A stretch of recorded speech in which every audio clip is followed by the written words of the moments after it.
ناظرین، Donald Trump کے دورہ چائنا کے حوالے سے بات کریں گے۔ ایران اور امریکہ مذاکرات کیا ہونے جا رہے ہیں آنے والے چند گھنٹے یہاں بھی بتائے جاتے ہیں، لیکن کسی بھی وقت جنگ چھڑ بھی سکتی ہے کیونکہ صورتحال ہمارے سامنے ہے۔ امریکن سیکرٹری پاور کی سٹیٹمنٹ بھی اس وقت قابل تشویش ہے، جس میں انہوں نے کلیئر کیا کہ ایران کسی بھی وقت ایٹمی دھماکہ کر سکتا ہے، اور جبکہ ڈونلڈ ٹرمپ امریکی مندوب اس چیز کی طرف اشارہ کر رہے ہیں کہ ٹرمپ کے دورے کے بعد چائنا نے ایران سے تعلقات میں احتیاط برتنا شروع کر دیا۔ اس میں کتنی حقیقت ہے، میرے خیال سے جاوید صاحب اس پر آپ ہی روشنی ڈالیے۔ السلام علیکم ملک صاحب، کیا حال ہے آپ کے؟ وعلیکم السلام محترم مزمل صاحب، الحمدللہ جی خیریت سے۔ ملک صاحب، پریزیڈنٹ ٹرمپ کا دورہ چین کوئی مشترکہ اعلامیہ نہیں، بیجنگ نے اپنا اعلامیہ جاری کیا، وائٹ ہاؤس نے اپنا اعلامیہ جاری کیا، کہہ سکتے ہیں کسی بات پر اتفاق نہیں ہوا؟ میں اس کو یوں نہیں دیکھوں گا مزمل صاحب، میں تو ایکچولی اس میٹنگ کو بہت پازیٹیولی دیکھ رہا ہوں۔ اگر آپ تھوڑا سا ماضی میں چلے جائیں تو آپ جانتے ہیں کہ جب ایک پرانے زمانے میں ہمارے پاس دو سپر پاورز ہوا کرتی تھیں، یو ایس ایس آر اور امریکہ، تو ان کے درمیان ایک کانفرنٹیشنل ریلیشن شپ تھی۔ یہاں پہ امریکہ اور جب چائنا، میری نظر میں دونوں سپر پاورز ہیں۔ امریکہ ایک اسٹیبلشڈ سپر پاور ہے، چائنا ایک ابھرتی ہوئی سپر پاور ہے۔ اور پہلے آپ کو یاد ہوگا واشنگٹن میں ایک پالیسی کو فالو کرتے تھے، وہ کہتے تھے کہ چائنا کنٹینمنٹ پالیسی، یعنی وہ چائنا کو کنٹین کرنے کی بات کرتے تھے۔ لیکن پریزیڈنٹ ٹرمپ کے آنے سے پہلے ہی اور خصوصاً ان کے آنے کے بعد یہ چیز بالکل واضح، انہوں نے اپنا پالیسی میں تبدیلی لے کر آئے ہیں۔ اب وہ کولیبوریشن کی بات کرتے ہیں، مینجڈ کمپٹیشن کی بات کرتے ہیں، ایک دوسرے کے جو اسٹرینگس ہیں اور ویکنیسز ہیں ان کو ذہن میں رکھتے ہوئے وہ آگے بڑھنا چاہتے ہیں۔ وہ سمجھتے ہیں کہ کانفلکٹ اور کانفرنٹیشن کا کوئی فائدہ نہیں ہے، بیکاز وہ یہ بھی جانتے ہیں کہ آج کی دنیا کے اندر جو مستقبل کے اندر ایکچوئل چیز جس نے تمام دنیا کی جیو پالیٹکس کو، اکانومی کو ڈٹرمن کرنا ہے، وہ ہے ٹیکنالوجی۔ نہیں پر ملک صاحب دیکھیں، اگر آپ بیجنگ کا اعلامیہ پڑھیں تو وہ تائیوان سے شروع ہوتا ہے، تائیوان پہ ختم ہوتا ہے۔ اگر آپ وائٹ ہاؤس کا اعلامیہ پڑھیں تو وہ اسٹریٹ آف ہارمز سے شروع ہوتا ہے، اسٹریٹ آف ہارمز پہ ختم ہوتا ہے۔ بیجنگ کے اعلامیہ میں اسٹریٹ آف ہارمز اور ایران کا کوئی ذکر نہیں، وائٹ ہاؤس کے اعلامیہ میں تائیوان کا کوئی ذکر نہیں۔ تو میرا مطلب ہے دونوں ایک بہت ڈفرینٹ پچ اور ویو لینتھ کے اعلامیے سامنے آئے ہیں، جس سے لگتا ہے کہ دونوں کا کوئی پوائنٹ آف ایگریمنٹ تھا ہی نہیں۔ جی آپ کی بات بالکل صحیح ہے، لیکن میں سمجھ رہا ہوں کہ انکریزنگلی ہم دیکھ رہے ہیں کہ جو جس طرح سے ڈپلومیسی بدل رہی ہے، دونوں ممالک یہ سمجھتے ہیں کہ اپنی اپنی پوزیشن کو برقرار رکھتے ہوئے بھی ہم آپس میں کولیبوریٹ کر سکتے ہیں۔ ضروری نہیں ہے کہ ہم ہر چیز میں اگری کریں، یعنی ہم کولیبوریشن کا مطلب یہ نہیں ہے کہ ہم ہر چیز پر ایک پیج پہ ہوں، یعنی ہمارے اندر ایک مینجڈ کمپٹیشن بھی ہو سکتا ہے۔ We can compete where needed and we can collaborate where needed. آپ نے بالکل صحیح کہا کہ ان کا جو ویو ہے تائیوان کے حوالے سے، بالکل انہوں نے کلیئر کیا ہے کہ یہ ہمارا کور نیشنل انٹرسٹ ہے۔ چائنا نے کہا ہے کہ وہ ہمارا کور نیشنل انٹرسٹ ہے۔ اس کے مقابلے میں اگر آپ امریکہ کو دیکھیں تو انہیں تائیوان پہ بات بھی نہیں کی، means they are respecting each others red lines. میں سمجھتا ہوں یہ ایک مثبت پیش رفت ہے۔ پہلے ہوتا تھا جوائنٹ اسٹیٹمنٹ کا ٹرینڈ، اب مجھے لگتا ہے کہ دنیا بدل رہی ہے۔ اوبویسلی ضروری نہیں ہے کہ آپ ایک جوائنٹ اسٹیٹمنٹ دیں، آپ علیحدہ رہ کے بھی ساتھ رہ سکتے ہیں۔ یہی میں کہنا چاہ رہا تھا کہ دیکھیے ان دونوں کی دو بالکل مختلف جیو پالیٹکس ہے، ان کی جو کمپوزیشن آف لیڈرشپ ہے وہ بھی ڈفرینٹ ہے۔ آپ جانتے ہیں کہ چائنیز ڈیموکریسی کا ایک اپنی نوعیت ہے، امریکہ میں 4 سال کے لیے ایک پریزیڈنٹ آتے ہیں، وہ چلے جاتے ہیں، تو اس حوالے سے ان کے درمیان ڈفرینسز تو ہیں، لیکن وہ ڈفرینسز مینج ہو سکتی ہیں۔ میرا پوائنٹ یہ تھا۔ پر آپ یہ دیکھیں کہ جب ڈونلڈ ٹرمپ صاحب بیجنگ سے اڑے، جہاز میں بیٹھے، تو انہوں نے جرمن چانسلر کو فون کیا کہ اسٹریٹ آف ہارمز کھلانے کے لیے اکٹھے کام کرنا ہے۔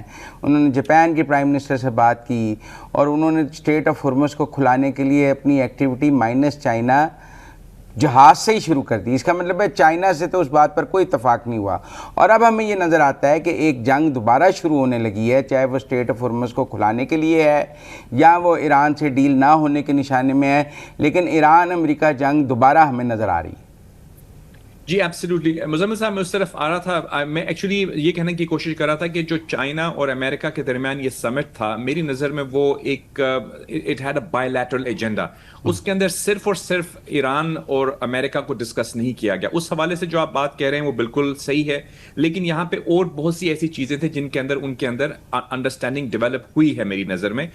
میں یہ نہیں سمجھتا کہ ہر چیز پر وہ مختلف آراء رکھتے ہیں۔ ایران کے اوپر سے ان کی ویوز ڈفرینٹ کسی حد تک ہیں، لیکن لیکن کہیں ملتے بھی ہیں. لائک فار ایگزامپل وہ یہ سمجھتے ہیں, دونوں یہ سمجھتے ہیں کہ نیوکلیر پولرائزیشن کے حوالے سے اور نیوکلیر اپنی افزائش کے حوالے سے, نیوکلیر ایمبیشن کے حوالے سے ان کا بالکل یکساں موقف ہے. وہ یہ سمجھتے ہیں کہ ایران کو ایک نیوکلیر طاقت نہیں ہونا چاہیے. لیکن آف کورس ہم یہ بھی جانتے ہیں کہ چائنا کی ایک بہت اپنی ہی نوعیت کی ریلیشن شپ ہے ایران کے ساتھ. وہ ان کا سب سے بڑا ٹریڈنگ پارٹنر بھی ہے, ان کی انرجی نیڈز بھی وہیں سے جاتی ہیں, اور اس طرح چائنا کی لیوریج بھی ہے ایران کے اوپر. تو اس حوالے سے ان کا موقف میں فرق ہو سکتا ہے. لیکن میں اس طرف آنے سے پہلے کچھ ان چیزوں پہ بات کرنا چاہ رہا تھا جو ان کے درمیان طے ہوئی ہیں. مطلب ٹیکنالوجی کی فیلڈ میں they have agreed to collaborate. وہ یہ سمجھتے ہیں کہ مستقبل میں جو بھی ٹیکنالوجیز آ رہی ہیں ان پہ وہ آپس میں کولیبوریٹ کر سکتے ہیں. چائنا کے پاس ریئر ارتھ منرلز ہیں جس کی بہت زیادہ نیڈ ہے. اگر آپ دیکھیں تو امریکہ جو وہ مارکیٹ لیڈ کرتا ہے اے آئی میں, دنیا ورلڈ لیڈر ہے. ان کے اگر آپ ڈیلیگیشن کی کمپوزیشن بھی دیکھیں گے مزمل صاحب, تو that was comprising of entirely almost tech companies. تمام سی ای اوز ان کے ساتھ گئے ہوئے تھے. اس سے مراد یہ ہے کہ ان کا جو فیوچر کی جو ڈسکشن کا فوکس تھا وہ ٹیکنالوجی تھا, اکانومی تھا, کولیبوریشن تھا. لیکن آف کورس جیو پالیٹکس میں یہ دونوں کمپٹیشن ان کا رہے گا. میں یہ نہیں کہہ رہا کہ یہ کوئی الائز بن جائیں گے, ان کے درمیان کمپٹیشن رہے گا. لیکن what they have agreed to do is manage this competition بجائے اس کے کہ وہ اس competition کو confrontation. let me disagree with you. دیکھیں ایشو تھا ٹیرف کا, 47% ٹیرف ہے چائنا پہ, اس پہ کوئی بات نہیں ہو سکی, کوئی ٹیرف ڈیل نہیں ہو سکی. ایشو تھا کہ ریئر ارتھ منرلز کی ایکسپورٹ پر چائنا نے بین لگا دیا جب ٹیرف کا ایشو پیدا ہوا. وہ بین لفٹ نہیں ہو سکا, اور وہ ایکسپورٹ کا وہ بین آج بھی موجود ہے, اور 47% ٹیرف بھی موجود ہے. اگر یہ دونوں چیزیں موجود ہیں تو پھر کولیبریشن کی جو آپ بات کہہ رہے ہیں وہ تو نظر نہیں آئے گی نا پھر. نہیں, یہ چیزیں ابھی موجود ہیں لیکن ان پہ مذاکرات ہو رہے ہیں. میری جو انفارمیشن ہے اس کے مطابق دے ہیو میڈ پروگرس, کیونکہ چائنا کو بھی جو اے آئی چپس ہیں وہ ان کی ریکوائرمنٹ ہے, ان کو چاہیے وہ. پلس چائنا بھی چاہتا ہے کہ امریکن منڈیاں ان کو ملیں, امریکہ چاہتا ہے ان کی منڈیاں ان کو ملیں. آئی مین دے ڈو انڈرسٹینڈ کہ ان کے درمیان کمپٹیشن ہوگا. میں دوبارہ سے اسٹریس کر رہا ہوں کہ دے ول آلویز ریمین کمپیٹیٹرز, لیکن اس کمپٹیشن کو وہ مینیج کر کے آگے بڑھنا چاہ رہے ہیں اور وہ کنفرنٹیشن کی طرف نہیں جانا چاہ رہے. That is the point. I think میری نظر میں ہم اس کو بھی ایک پروگرس دیکھتے ہیں, کیونکہ اگر خدا نہ خواستہ یہ کانفرنٹیشن کی طرف جاتے ہیں تو اس کا جو امپیکٹ ہے دنیا کے اوپر وہ بہت نیگیٹو ہوگا, اکنامکلی بھی ہوگا, جیو پولیٹیکلی بھی ہوگا. تو ایون دو پروگرس آپ کی نظر میں کم ہے, میری نظر میں شاید تھوڑی سی زیادہ ہو, لیکن اوور آل اگر آپ دیکھیں گے تو ایون دیم ناٹ اگرینگ کہ وہ آپس میں اس چیز کو اگری کر لینا کہ ہم آپس میں مینجڈ کمپٹیشن کریں گے, کانفرنٹیشن نہیں کریں گے, یہ بھی ایز اے ڈپلومیٹ میں سمجھتا ہوں ایک اچیومنٹ ہے مزمل صاحب. اور of course there is a lot of ground to be covered. آپ نے تائیوان کا ذکر کیا. دیکھیے تائیوان کو اس سے پہلے اگر آپ امریکن پوزیشن دیکھیں گے تو they were a little bit hard on it. اب انہوں نے سافن کیا ہے اپنا stand, like he didn't talk about it.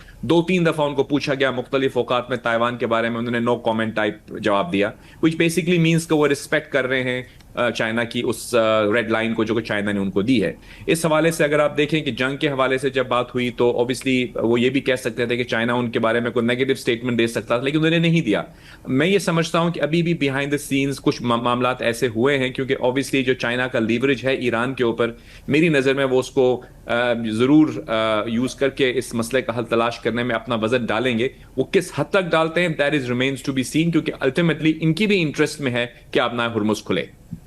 لیکن ابھی تو جو ہے آپ کو نہیں لگتا کہ دوبارہ جنگ شروع ہونے لگی ہے کچھ دنوں میں؟ جتنا ڈیڈ لاک ہے, خود عراقچی صاحب نے کہا ہے کہ جو ثالثی ہے وہ آخری دموں پر ہے, مشکل مراحل میں ہے, اور ڈونلڈ ٹرمپ صاحب نے کہا ہے کہ اس کا پہلا فکرہ ہی مجھے قبول نہیں تھا, میں نے باقی پرپوزل پڑھا ہی نہیں ہے, اٹ واز ربش. تو نہیں لگتا کہ دوبارہ جنگ کی طرف چیزیں جا رہی ہیں؟ ایبسلیوٹلی, یہ ایک ڈفرنٹ سبجیکٹ ہے ود آل ڈیو ریسپیکٹ سر. وہ وہاں پہ جو باتیں ہوئی ہیں ان میں سے ایران ڈڈ فیچر, بیکاز آپ نیو یارک ٹائمز کو بھی دیکھیں, انہوں نے کہا کہ the talks has a wide ranging agenda but the shadow of war looms over it. تو میں یہ کہنا چاہ رہا ہوں کہ ان کے دونوں کے درمیان صرف ایران نہیں تھا, وہ اس معاملے پہ پروگرس ہے. اب ہم اگر ایران یو ایس پہ آ جاتے ہیں تو میں آپ سے ایک دفعہ پھر ایگری کروں گا کہ دیکھیے وہ ایشو وہیں کا وہیں کھڑا ہوا ہے. There is some development in terms of China کی کسی حد تک لیوریج اس کے اندر ہے اگر وہ چاہیں تو, لیکن امریکہ نے یہ ہمیشہ یہ کرنا چاہا ہے, وہ بلکہ 2 مہینے جو انہوں نے اپنا وزٹ ڈیلے کیا وہ بھی اسی لیے کیا تھا کہ وہ یہ نہیں چاہتے تھے کہ دنیا میں یہ نظر آئے کہ وہ چائنا کی ہیلپ مانگ رہے ہیں کسی حد تک اس مسئلے سے نکلنے کے لیے. وہ اپنے آپ کو ایک اسٹرانگ پریزیڈنٹ کے طور پر دکھانا چاہتے ہیں. پریزیڈنٹ ٹرمپ وہی ہمیشہ یہ کہتے ہیں I am in control, Iran مجھے کہہ رہا ہے ڈیل کرنے کے لیے. سو وہ ایسا نہیں امپریشن نہیں دینا چاہتے کہ چائنا بیجنگ میں بیٹھ کے مسئلے حل ہوں, اور نہ وہ ایسا امپریشن دینا چاہتے ہیں کہ بیجنگ کا پریشر ان کے اوپر ہے. So he wants to remain as a strong president at least optics کے حوالے سے. اب جو ایشو ہے وہ وہیں کا وہیں کھڑا ہوا ہے. یہ آپ کی بات بالکل صحیح ہے. ایران کی طرف سے جو بات لاسٹ ان کا جو مسودہ آیا تھا, انہوں نے 3 چیزیں آپ کو یاد ہے ہم ڈسکس کرتے آئے ہیں, نیوکلیئر ہو, میسائلز ہوں, پراکسیز ہوں, لیکن اب انہوں نے ایک چوتھی چیز جو ایڈ کر دی ہے, اس کی وجہ سے پریزیڈنٹ ٹرمپ کا غصہ جو ہے وہ تھوڑا زیادہ بڑھ گیا ہے. اور وہ چوتھی چیز یہ ہے کہ وہ کہتے ہیں کہ آبنائے ہرمز اگر کھل بھی جاتی ہے تو اس کا ایڈمنسٹریٹو کنٹرول جو ہے وہ ہمارے پاس ہونا چاہیے مستقبل میں. اب یہ وہ ایک ایسی اس قسم کی بات انہوں نے انٹروڈیوس کی ہے جو مجھے نہیں لگتا نہ امریکہ کو ایکسیپٹیبل ہوگی, نہ ہی ان ممالک کو ایکسیپٹیبل ہوگی جو اس خطے کا حصہ ہے. تو therefore اگر ہم یہ کہیں کہ we are back to square one, maybe little harsh, لیکن we are still in a deadlock. I think یہ صحیح ہے. اسی لیے یہ بات کی جا رہی ہے کہ اگر ڈیڈ لاک کی طرف ہم بڑھتے ہیں تو دین دیر از اونلی ون آپشن جو کہ جنگ ہے, اور وہ تو ڈسٹرکشن ہے. آئی ہوپ ایسا نہ ہو. پر اس پر آپ کو نہیں لگتا کہ یورپ بھی امریکہ کے ساتھ آ رہا ہے؟ فرانس اور انگلینڈ کے شپس آلریڈی آ گئے ہیں, جرمنی بھی اعلان کر رہا ہے. اگر جاپان, جتنی کنٹریز اسٹریٹ آف ہرمز سے افیکٹ ہو رہی ہیں, اگر وہ ساری جوائن کر لیتی ہیں تو پھر ایران کے لیے زیادہ مشکل ہو جائے گی. جی بالکل, میری نظر میں اسٹریٹ آف ہرمز کے حوالے سے تقریباً تمام دنیا ایک پیج پہ ہے. وہ سمجھتے ہیں اس کو کھلنا چاہیے, یہ ایک انٹرنیشنل واٹر وے ہے, یہ کبھی بند ہونا ہی نہیں چاہیے تھا. آپ کو یاد ہوگا سب سے پہلے اس کو بند ہی ایران نے کیا, امریکہ نے بعد میں کاؤنٹر بلاکیٹ کیا. تو اب ایران اگر یہ کہتا ہے کہ ہم اس کو فیوچر کا ایڈمنسٹریٹو کنٹرول چاہتے ہیں, like they want tools and things like that, I don't think کہ یہ ایک ایکسیپٹیبل پوزیشن ہے. یہ امریکہ نہیں, پوری دنیا میں آئی ڈونٹ تھنک کوئی بھی اس کو مانے گا. آپ جانتے ہیں کہ ہمارے پاکستان کیونکہ بہت ہی سیریس اور سنسیئر ایفرٹس کر رہا ہے اس حوالے سے, اور پاکستان کے فیلڈ مارشل کو ایک دفعہ پھر ہم کریڈٹ دیں گے جو ایران خود گئے, 3 دن رکے وہاں پہ, ان سے انہوں نے بات بھی کی. لیکن اگر آپ پریزیڈنٹ ٹرمپ کی ریسنٹ اسٹیٹمنٹ دیکھیں تو وہ یہ کہتے ہیں کہ ان کے جو پولیٹیکل لیڈرشپ ہے ایران کی وہ بات مانتی ہے, لیکن ان کے جو جنرلز ہیں وہ نہیں مانتے. وہ صبح کچھ کہتے ہیں, شام کو کچھ کہتے ہیں, ایک چیز ایگری کر کے جاتے ہیں, پھر وہ ان کے جو IRGC ہے وہ غالباً اس کو انڈورس نہیں کرتی. تو وہی جو ہم نے پہلے بھی بات کی کہ ڈائیکاٹمی یا ٹرائیکاٹمی آف پاور جو وہاں پہ ہے, اس کی وجہ سے ابھی تک ان کی جو پوزیشن ہے وہ بجائے فلیکسیبل ہونے کے وہ آئی تھنک وہیں کی وہیں کھڑی ہے. اور اگر ایسا رہتا ہے تو مجھے نہیں لگتا کہ دنیا پوری کی پیشنس جو ہے وہ رہے گی, کیونکہ یہ آبنائے ہرمز کو بند کرنا اور ان تمام معاملات کو ایسے ہی اسٹیل میٹ پہ پڑے رہنے دینا, I don't think nobody will accept it. مجھے لگتا ہے اب تو لگتا ہے Iran is dictating the conditions, Iran dictation دینے کی پوزیشن میں آ گیا ہے. I mean, آپ کا اوپینین ہے, مے بی ایسا ہو, لیکن مجھے نہیں لگتا. مجھے لگتا ہے کہ ایران, دیکھیے اپنے ڈپلومسی ایز اے ڈپلومیٹ میں یہ کہہ سکتا ہوں کہ دیکھیے ڈپلومسی کا آبجیکٹیو تو یہ ہوتا ہے کہ آپ اپنے انٹرسٹ کو پروٹیکٹ کریں, but not at the cost of losing your country. اگر آپ خدا نخواستہ بالکل ہی اتنے ہارڈ سٹانس لے لیتے ہیں اور آپ کے ساتھ جو 1-2 ملک کھڑے ہوئے ہیں وہ بھی پیچھے ہٹ جاتے ہیں, تو پھر آپ کے پاس کیا آپشن رہ جائے گی؟ جنگ کیا ان کے حق میں ہے؟ 50 سال سے وہ جنگ میں ہیں, ابھی وہ دوبارہ جنگ کے اندر ہی جانا چاہتے ہیں, تو یہ ان کی چوائس ہے اوبیسلی. لیکن میری نظر میں یہ ڈسٹرکشن کا راستہ ہے. اس سے ایک بہتر راستہ بھی ہے جو نیگوسیشنز کا ہے, جو ڈپلومسی کا ہے. کچھ ہی دن پہلے مجھے یاد پڑتا ہے ان کے جو منسٹر ہے یا آئی تھنک پریزیڈنٹ صاحب نے ایک ٹویٹ کی تھی کہ ہم ایک پولیٹیکل سولوشن چاہتے ہیں, ہم ڈپلومیٹک سولوشن چاہتے ہیں. تو لگتا یہ ہے کہ کچھ لوگ ڈپلومیٹک سولوشن یا پولیٹیکل سولوشن چاہتے ہیں, لیکن کچھ وہاں پہ ایلیمنٹس ایسے ہیں جو نہیں چاہتے, اور ان دونوں کی ایک ٹگ آف وار کے اندر جو ہے پوری دنیا وہ ایک طرح سے آئی تھنک جمود کا شکار ہے. اچھا دیکھیں, ایک تو مشترکہ اعلامیہ بیجنگ میں نہیں آیا ٹرمپ شی ملاقات میں, ایک برکس کی میٹنگ ہوئی اس کا بھی مشترکہ اعلامیہ نہیں آیا, اس کا بھی جوائنٹ کمیونک نہیں آیا.